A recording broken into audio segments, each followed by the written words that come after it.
Halo, selamat datang di channel Ruang Taktik. Di video kali ini, kita akan analisis Joshua Zirkzee yang jadi rekrutan baru Manchester United.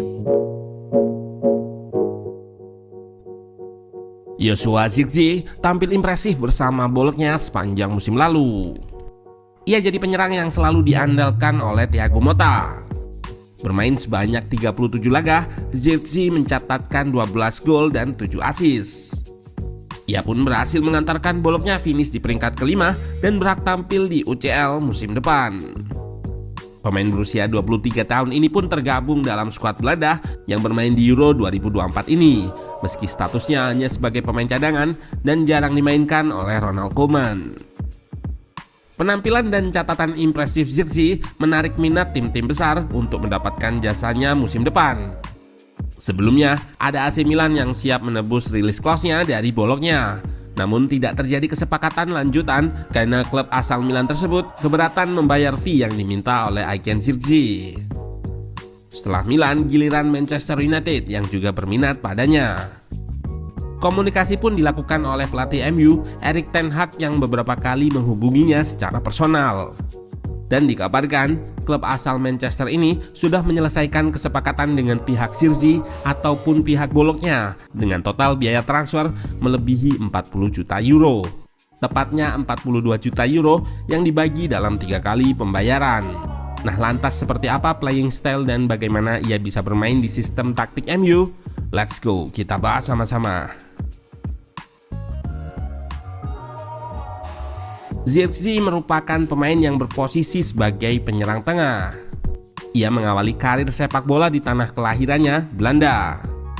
Pada usia remaja, Zirkzee sering pindah ke beberapa tim berbeda, mulai dari ADO Den Haag Youth hingga Feyenoord Youth.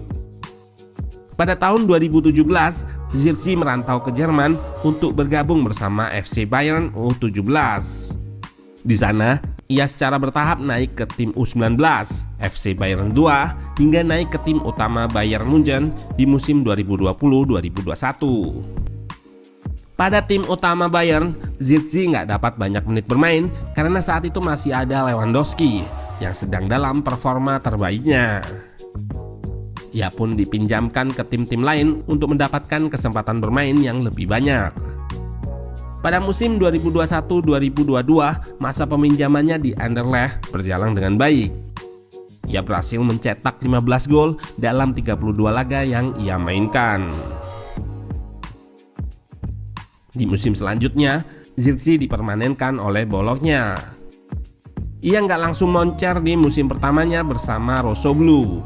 Bermain 19 laga, hanya menorehkan 2 gol dan 2 assist.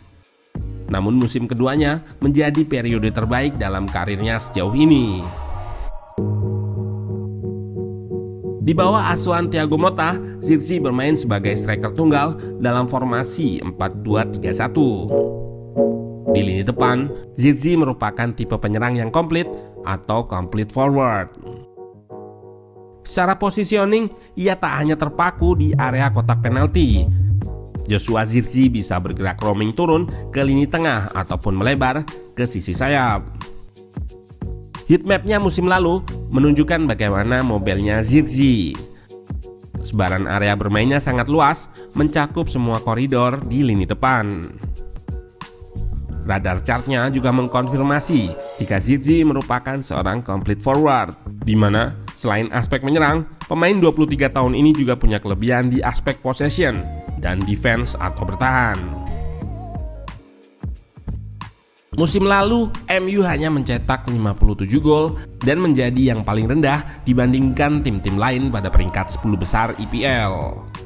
Dan Zirkzee didatangkan untuk menambah kekuatan di lini depan yang jadi salah satu permasalahan MU. Apalagi Ten Hag baru saja ditinggal oleh Anthony Martial. Pun begitu, sebenarnya jumlah gol Zirkzee musim lalu nggak jauh beda daripada Højlund.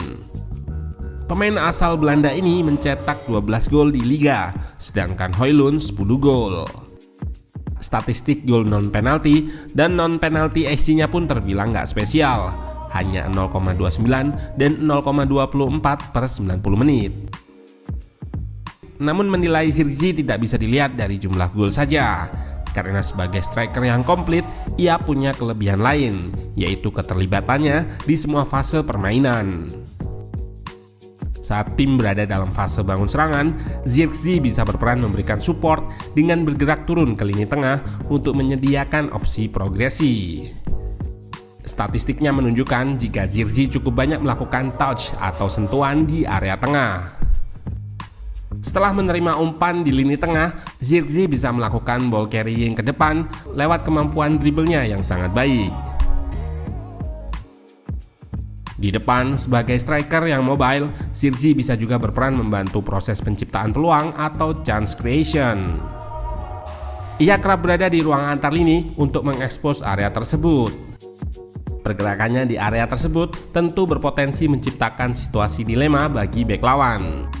Jika tidak diikuti, maka Zirkzee punya ruang untuk menguasai bola. Namun jika diikuti akan terbuka celah di pertahanan lawan. Seperti yang terlihat di sini, Zirkzee yang turun ke ruang antar lini menarik satu center back AS Roma naik. Celah di backline lalu diekspos oleh pemain boloknya yang bergerak dari lini kedua. Dari ruang antar lini ini, Zirkzee juga bisa melakukan link up lewat kemampuannya melakukan umpan-umpan pendek kombinasi 1-2 dengan rekannya. Shot mapnya musim lalu menunjukkan jika ia banyak melepaskan tembakan dari area luar kotak penalti, meski mayoritas golnya dicetak di dalam kotak. Selain itu, pergerakannya melebar ke sisi sayap juga berguna untuk memberikan support koneksi kepada winger yang menguasai bola dan membantu menciptakan situasi menang jumlah atau overload. Setelah bergerak roaming, biasanya Zirkzee akan melakukan late run saat kembali ke kotak penalti.